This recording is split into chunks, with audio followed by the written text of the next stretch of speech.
आज तुझा सगळा संभ्रम दूर करतो बघ. फक्त प्रामाणिकपणे लक्ष देऊ नये.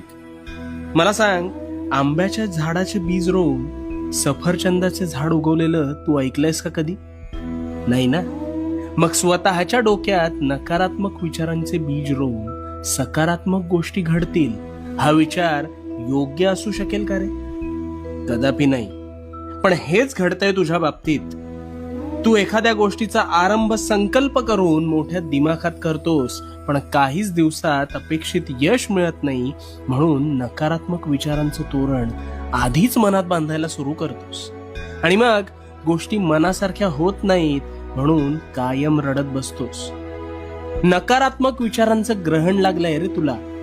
तुझ्या विचारांच्या संभ्रमात तुझ्यावर नकारात्मक विचार हळूहळू तुझ्या नकळत